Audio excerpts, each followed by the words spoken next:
much for being here on this beautiful day when we can remember our dear Becky. And the Lord has blessed us with just gorgeous weather and beautiful sunshine. And thank you so much. Our first reading is from Psalm 23, and the reason that this is so special to us is because when our sister was in the hospital, she couldn't be hardly visited by anyone, and Debbie is a nurse, so she got to visit with her, and the night before she passed away, Debbie was able to read the 23rd Psalm to her, so I'm going to read the 23rd Psalm now for the Old Testament reading. The Lord is my shepherd, I shall not be in want. He makes me lie down in green pastures. He leads me beside quiet waters. He restores my soul. He guides me in paths of righteousness for his name's sake. Even though I walk through the valley of the shadow of death, I will fear no evil, for you are with me. Your rod and your staff, they comfort me. You prepare a table for me in the presence of my enemies. You anoint my head with oil, my cup overflows. Surely goodness and love will follow me all the days of my life, and I will dwell in the house of the Lord forever. And the New Testament reading is from John 14, 1 through 3. Do not let your hearts be troubled. Trust in God. Trust also in me. In my Father's house are many rooms. If it were not so, I would have told you. I am going there to prepare a place for you, and if I go and prepare a place for you, I will come back and take you to be with me, that you may also be where I am. John 14, 1 through 3. Thank you. I would like to call her pastor, Pastor Julian, to come up now for the message.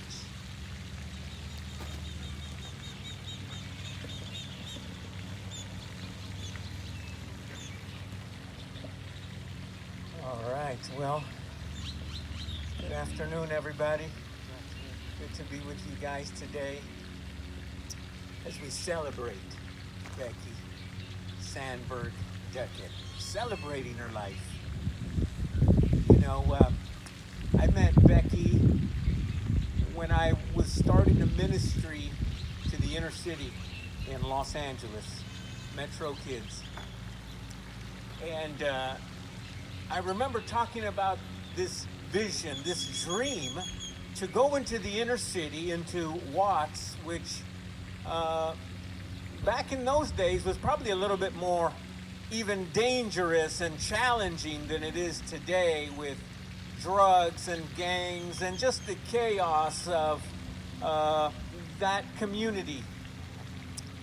And I remember saying, Becky, you know, I want to go into this neighborhood and I want to reach these kids. I want to make a difference in their lives. And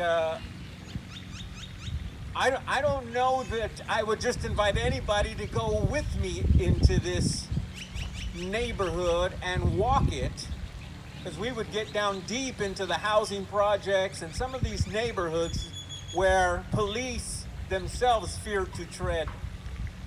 And Becky said, yes. What? Yes. Let's go. And that's what I loved about her, Tommy. Becky was not afraid. She was not afraid. And we went in there and began to work with those kids. And she would carry them in her arms. They would climb on her sometimes. And she just loved those kids, and they loved her. And for many years we've been in these neighborhoods in the inner cities, and even after she moved on, her name was the name that all the kids used when anyone would come, any other ladies would come, or young girls. The kids, I think just in their subconsciously, would call them all Becky. Everybody that came and loved on them in these neighborhoods, and we would bring teams and visitors, and just a lot of people would come, and we would do this fun show. We would give out prizes and candy and goodies and food and Bible stories and songs. And everybody that came and loved on him, almost, they would call Becky. And I would say, no, that's not Becky. Because in their hearts and in their minds, they had put together being loved, being cared for, being shown attention. They connected that with Becky. Because when she was there, she was focused on them. And you know, Becky, she had some challenges in her life. She went through some stuff. I met her through Teen Challenge. She had come through the program, right? So she had, she had been through some fights in her life, huh, Tommy? But one thing about Becky that you learned from her is that, yeah, she had some wounds in her heart from life, from just going about relationships and people and everything. We become wounded out here in the world. But one thing about Becky is that she pushed through all of that. And she would get that little smile on her face. And you knew that things weren't perfect. But you knew that she was there. She was in the moment. She was going to love you. She was going to, she was going to focus on you. And she was pushing through. She was pushing through. And we had a lot of challenges in the ministry. But whatever was going on, Becky was up for an adventure. She was up to work hard. She had those little flip-flops. She must have went 1,000 miles with those little flip-flops. We traveled all up and down South Central Los Angeles. Matter of fact, we were up in San Francisco doing outreaches and events, and she had those little flip-flops, and we'd be walking all over the place, loving on kids, loving on families. I think that's where you and Becky started kind of getting to know each other a little bit better. And I don't know how you wrangled that woman. Becky would not be wrangled. She would not be wrangled. I don't even know that you ever wrangled her. She'd break loose. She'd break every rope. She lived with passion. Whatever she did, she was in it. She was doing it. Love that about her. But she taught me, you fight, you push through, you keep going, you pursue, you go after it. I don't know if you went after her or if she went after you, Tommy, but I tell you what, I could see her. She'd be running around Tommy. Tommy would be like this. All right, Becky, when you're ready, let me know. And she'd be running circles around him. She'd be just all over the place, full of energy, full of ideas. Kind of almost reminds me of kind of a Mary and Martha situation. Martha running around, Mary just kind of calm. We love that about her. She was going after it. She was doing it. She was living with passion. She did those things that she cared about. She connected with those things that she cared about. And it's a beautiful legacy that she leaves in her children and just impacting your life, Tommy. I know.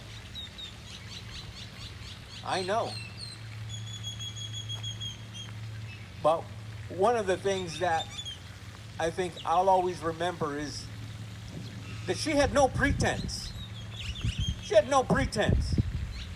Whether her hair was all made up or whether it was just kind of flowing in the wind, she was who she was. She wasn't trying to be somebody else. She wasn't trying to put on airs for anybody. She was real. She was real.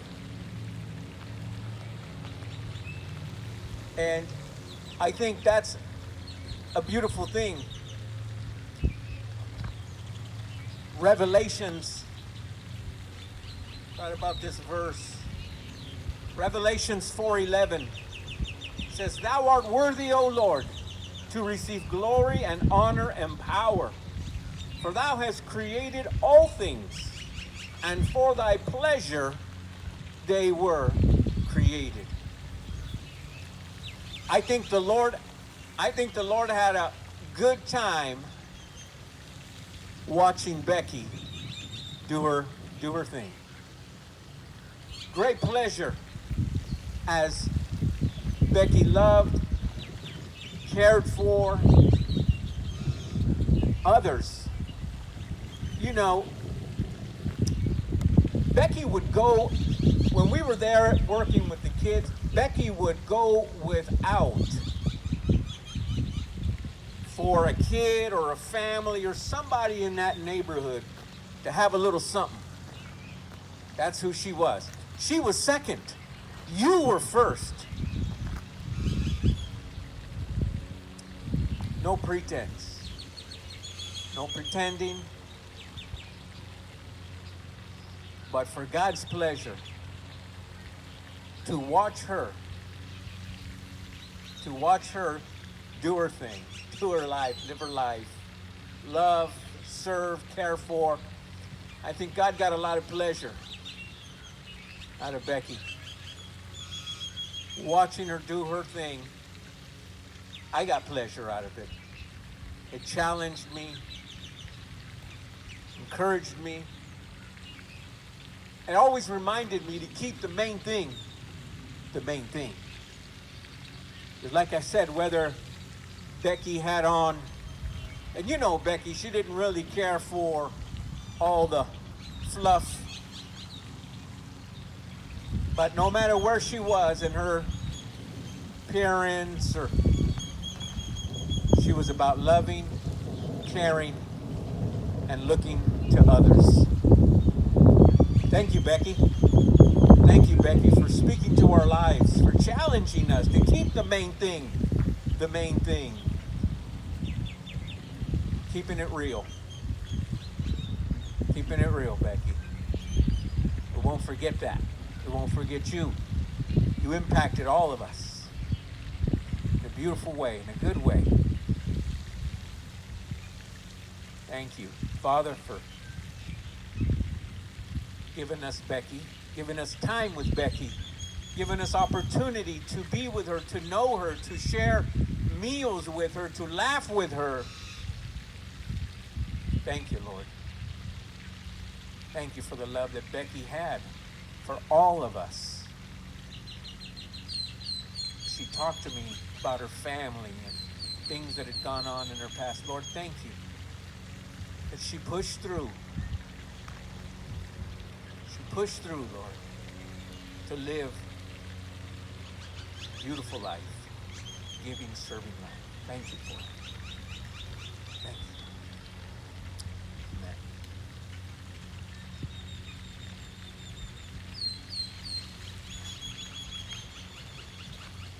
Thank you, Pastor Julian, for speaking. And we are going to honor our sister with a song called A Shoken Farewell Now.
This is the time if you'd like to share some memories or thoughts or stories about Becky's life, coming up to the microphone and do so.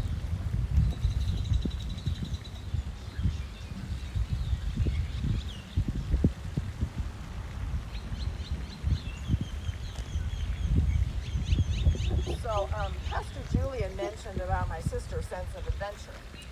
I'll tell you, that got me into trouble a lot of times when I was very young, because I was the good kid, and she was the ringleader.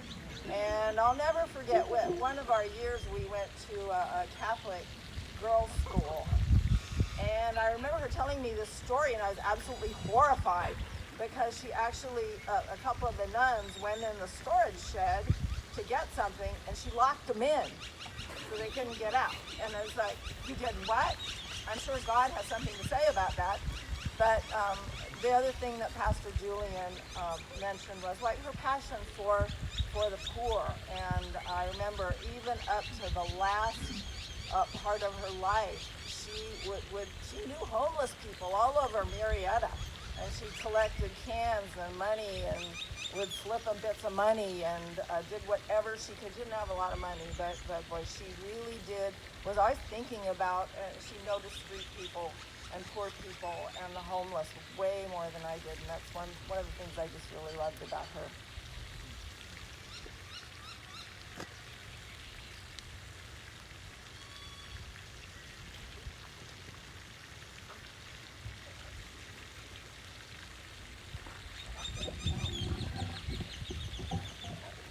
Talking about Becky and her giving, one time when we were in Africa, she collected all the money in the house while we were out at the mission station, and she gave it to the neighbors, the children.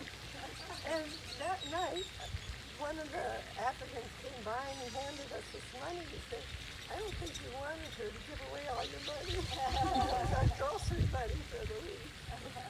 But that's what she did. They needed it, she gave it to them. But one of the funny stories is she loved Africa. If we went, it was time for bed at night, we'd find her eating with them around the fire, and we'd have to bring her home. But when we left Africa. It was kind of sad for her. And we were in debriefing in New York City for our mission, and I went for a walk with the girls, and she was holding my hand, and along came an African American. She broke free from me, and she ran up and threw her arms around his legs and said, "My Africa, my Africa." I had a lot of explaining to do. But that was just in her little heart. She loved those people.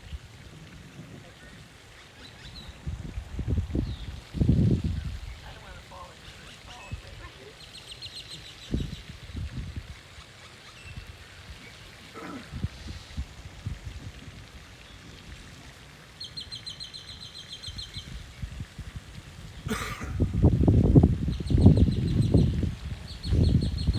Well, Becky, what's my funeral quiet?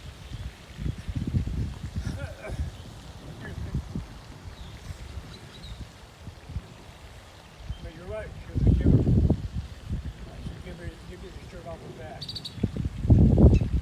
When I met her, I was driving the women around at the women's home for King College I saw her coming down the hallway. It looked like somebody beat the crap out of her. And I turned around, I looked at that girl, and I asked the other girl, I said, "What in the world happened to her?" They go, "She fell out of bed." And that was the first time I met Becky. Becky didn't even remember it. And I told her about it after we got together. I said, "The first time I met you was in that hallway." I said, "I had to stop and watch you." So right there, you attracted me. And ever since then, I had been chasing her. I did chase her, and I did catch her. And she used to remind me, she goes, "You know, you married a hot young chick." I go, "Yeah, but you know, you got stuck with a country boy." I go, "God's got a sense of humor. He does have a sense of humor." But she was so fantastic. We would go into different places, like Pastor Julie was saying, you know, we went to San Francisco and stuff. We went into the areas where O.J. Simpson grew up, and the projects there. I mean, we went into the projects everywhere. And I used to have people all the time ask me, say, "Aren't you afraid to go in there?" I go, "No, they want us there. Either they like us there, they just tell us to be out before dark. They can't protect us." But Becky's the one that led me into that. And that's when I started doing children's programs. And, you know, she's the one that was the character behind it. She loved God. God was her way. And she pushed it off on people, but she pushed it off in a way you didn't notice. You didn't notice that you were dealing with God. And he was there. Everywhere she went. She was too fantastic. I deeply love the girl. I miss her. But I'm happy for her. She's no longer in pain. And she's enjoying being with the Lord. So she's blessed as far as I'm concerned. That blessed me.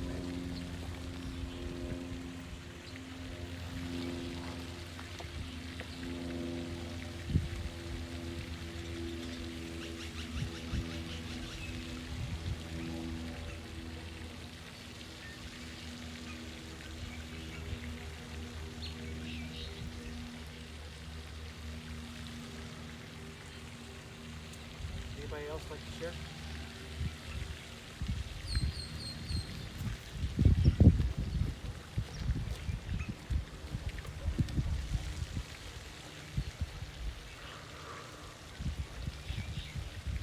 I'm Uncle Jim.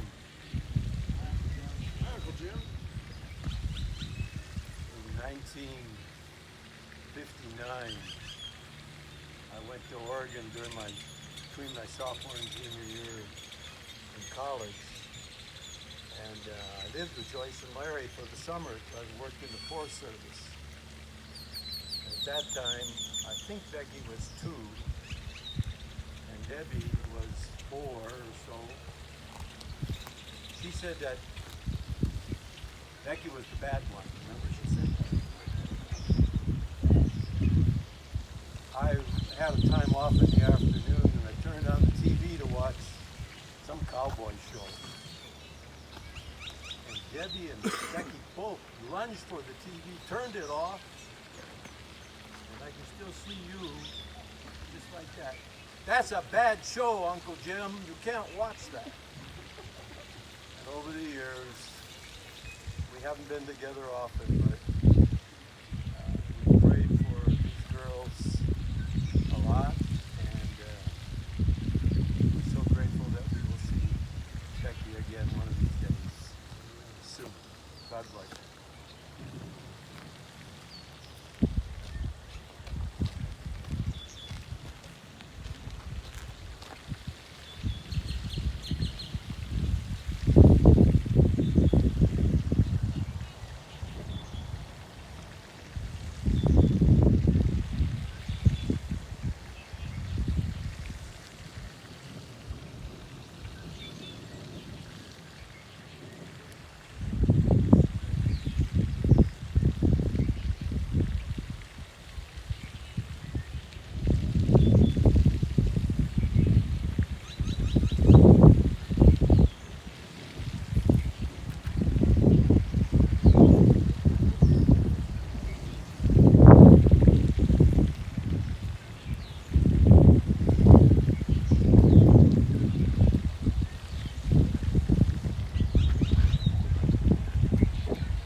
Something most people didn't appreciate about it.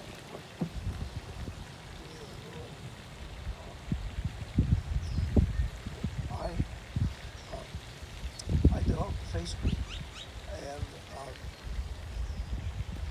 Becky helped me to make it. Becky was an incredible chemist. I of course taught her most of what she knew, but she could perform beautifully. She was able to make the face cream, which was a very complicated process, but she was able to do it, and it was a beautiful product, mainly because of what she did. We still sell it. I have about a half dozen jars in my devotees containing the raw product, the major product that we put into the cream. We'll make that, and when that's done, the face cream will be finished. There's only she product. She is just incredibly creative. She's worked extremely hard. I certainly appreciate what she did. She's another person.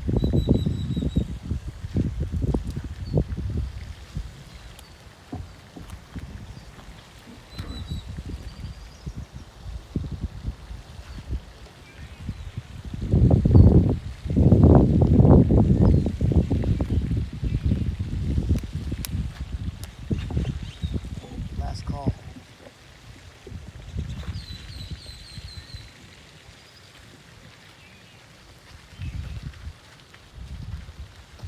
Well, as usual, I'm up here talking because my wife would like me to. Becky, I came into Becky's life long beyond all of those years, and so I didn't get a whole lot of chances to spend time with her, but we did have 3 or 4 occasions where it was just she and I was amazed at how talkative she was when it was one-on-one. In a family setting, in a group of people, she was always so quiet, it was hard to even get a conversation going with her. But she was amazing, like Papa was saying, you know, in the lab and working with the chemicals and putting the cream together. She'd try to explain some of that stuff to me, and it was like, okay, glad you got that one figured out. But anyway, you know, just really enjoyed knowing her, enjoyed loving her, and I know that she loved Jesus. I know that she's sitting in his presence now and praying and hoping and probably beseeching the Lord every day to keep her children safe, to guide them, to lead them into heaven, waiting for Tommy to join her one day, and all of us, for that matter, who know and believe in the Lord. And I'm just grateful that I got to spend time with her alone and got a chance to talk to her a little bit and know her. She was a very kind and loving person. just want to say I was the little sister, and she's 7 years older than me, but just having her as a big sister was really such a pleasure. She just was always helping me to do things that my parents wouldn't let me do, and she was just amazing. I always idolized her, and I just thought she was the coolest thing, and I was so proud when she picked me up from school because all the kids could see my cool sister. Anyway, I just dearly loved her, and she was so intelligent and just an amazing person, such a hard worker. I'm really going to miss her, but I can't wait to see her in heaven.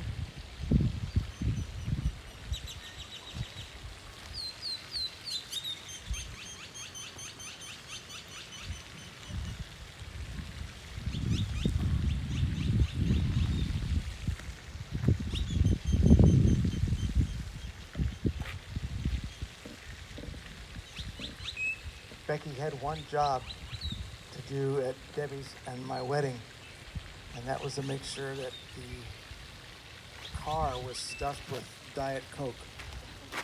Because evidently that was the drink that they both drank. But she took it to the next level and had all of her friends cover our Volkswagen Bug with honey and then throw confetti on it. Oatmeal, that's different, yeah. So that's my memory of Becky, and she will be missed.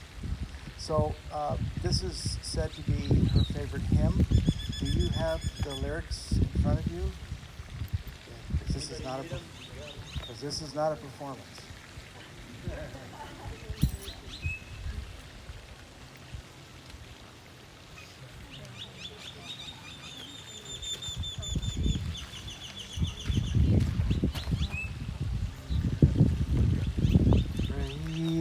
Thy faithfulness, O God my Father, there is no shadow of turning with thee.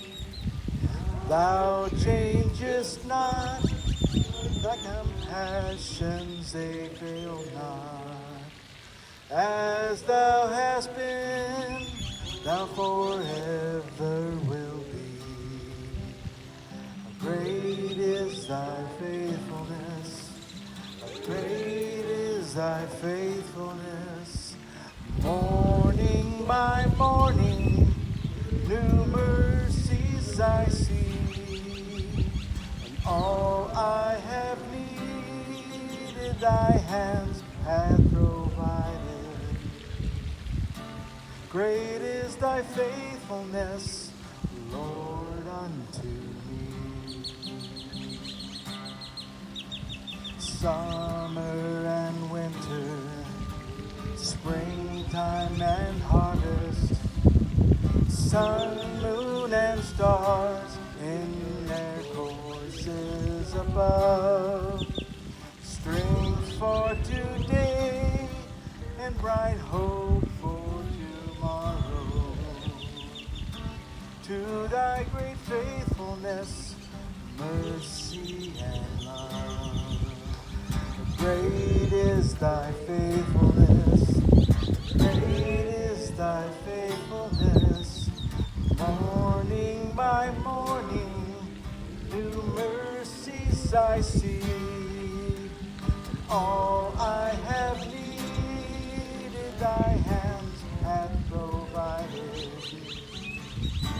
Great is thy faithfulness, Lord, unto me. Pardon for sin and the peace that endureth, thine own dear presence to check and to guide, strength for today and bright hope for tomorrow.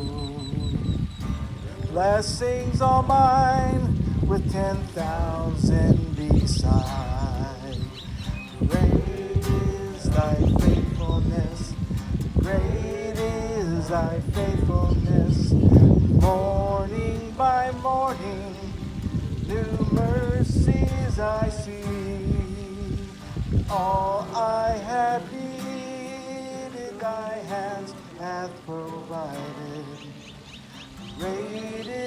thy faithfulness. Great, great is thy faithfulness. Great is thy faithfulness, Lord, unto me.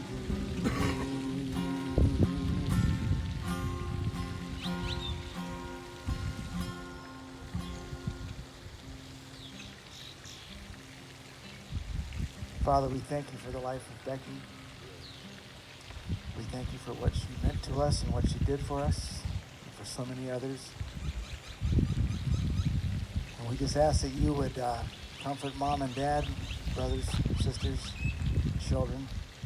We thank you for this beautiful day and for the sounds, birds, the water, the ducks. And we ask that you would bless our conversation as we just mingle and talk a little bit and love on each other. In Jesus' name we pray. Amen.